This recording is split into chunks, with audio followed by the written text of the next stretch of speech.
Big Gamer out here. How are you guys doing today? I'm super. Thanks for asking.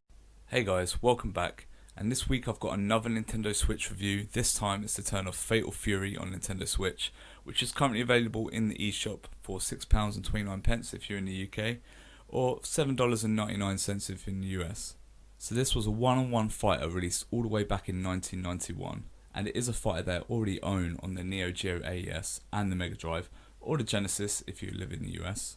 And how this is different from a lot of the other fighters of the time is that you actually chose between one of three characters, and you actually took those forward and fought your way through the tournament to get to Geese Howard, the enemy.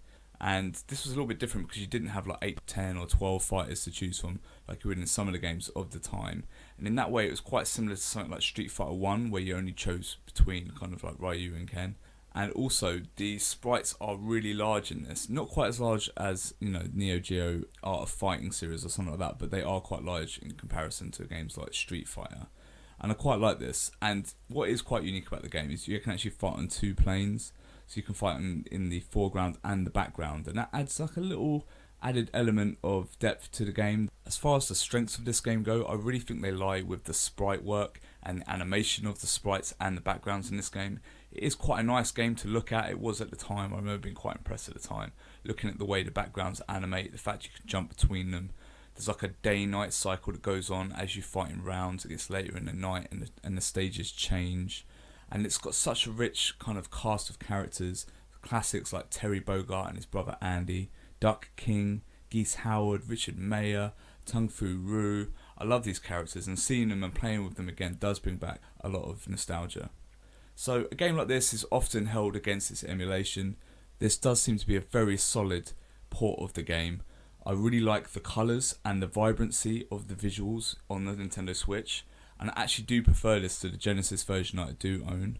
I do feel that I probably prefer a little bit the AES version of the game, and this is really to do with the fact that in HD the image quality does seem kind of soft, like almost like it's been rounded out a little bit. I don't know if there's how the upscaling works in this port, but I do prefer the visuals slightly on the AES, and I do prefer the analog stick controls.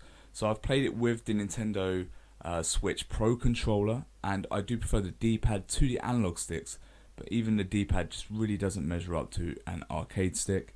So I do think this is a solid port of the game, but I don't rate it as highly as if you actually had the AES, which of course is the original arcade board on a home system. So overall, I think this is a very good price for the game. I think $7.99 is a fair price for Fatal Fury. And I think this is a very solid port. It is quite vibrant and it is a very stable port. I do think the HD image quality is a little soft, so it's maybe not perfect, but you've got to look at the options it gives you. It gives you 2 players out of the box with Nintendo Switch. It is a good 2-player game, and with tabletop mode, you've got a lot of ability to get out and have a match under different circumstances, so there's a lot of opportunity to actually play the game, and that's always a good thing. So if I was to give this game a score, at the moment I think it's got to be a 7 out of 10, because this is a solid game at a solid price point, and it offers you a lot of options on Switch. So I think a lot of people out there are going to enjoy this game. I think a lot of people have got nostalgia for Fatal Fury, so I think this is a great port of the game, and I picked it up. Obviously I'm liking it, so I think you guys might too. So guys, if you want me to keep bringing you reviews, especially with Nintendo Switch games, feel free to like, comment, subscribe, and I'll keep bringing you the content. Cheers.